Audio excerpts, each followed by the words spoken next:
One, two, five. Hello, my name is Mason Putney, and for my informative speech, I have chosen the topic of the X-Men and also civil rights movement. And I've come here to tell you how the X-Men were created as a euphemism to describe the civil rights era and all aspects of it at the time by its creators, Jack Kirby and Stan Lee, who ran Marvel and who started Marvel in the 1960s.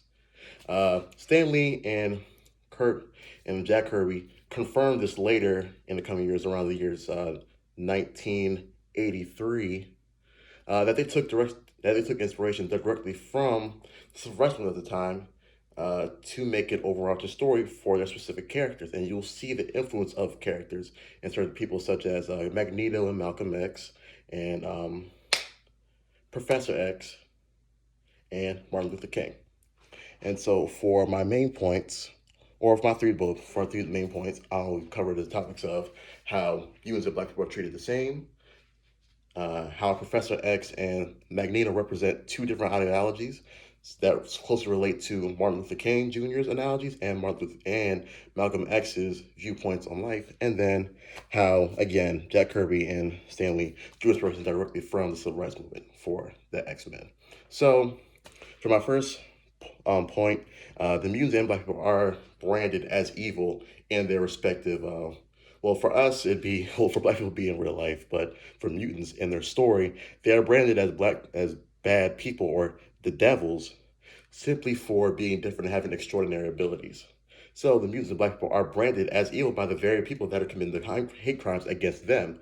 So for black people, you'll have situations such as the KKK, conservative activists, the right wing agenda. You have things of that nature trying to negatively affect and just do negative things against white people.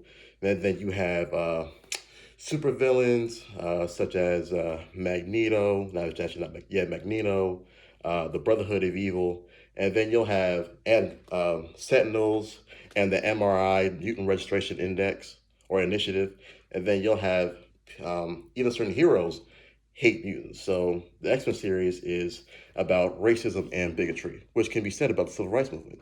They both, the mutants and the civil rights era, strove to fight. They strove for equal rights, which leads to my second point: the ideologies of the leaders of the X-Men and of the civil rights movement. Those being Malcolm X and Martin Luther King Jr.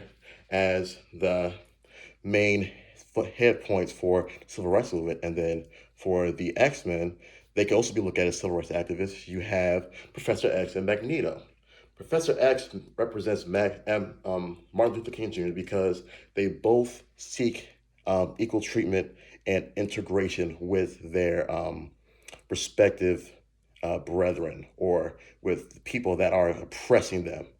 And then contrary to that, Magneto represents Malcolm X, and they both wanted to separate completely from their oppressors, and they wanted to completely separate from their oppressors because they have seen what the problem was, that the problem that was causing so much turmoil, and that problem was their oppressors. They did not want to integrate with them. They wanted to leave.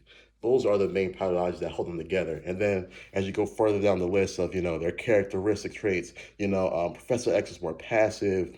He was more, again, trying to integrate people, trying to get his oppressors to see the right side. And Magneto, he was simply get away. I do not want to be around them. I will have my own separate island. I do not want to be near them. Which he has an island called Genova, where he actually brings mutants to his to his island so that they can be safe.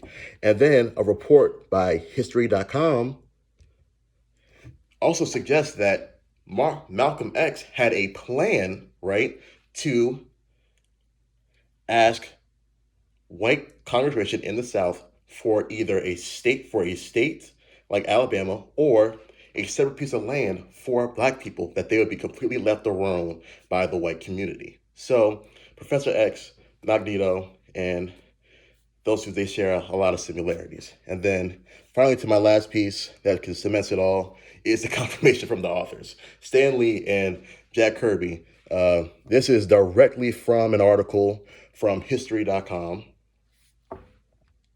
that says the writers used the civil rights movement as a reference to make the X-Men story better and showcase what was happening through the world through a different lens. So they quite literally confirmed that they did take inspiration from the X-Men. I mean, from the civil rights movement. They never said how much, but once you look at the stories, you can see they took a lot from the civil rights era. So, for my conclusion, the X-Men were created to show what's happening during the civil rights era through a different set of eyes, so that way the world can see how this group of people was treated.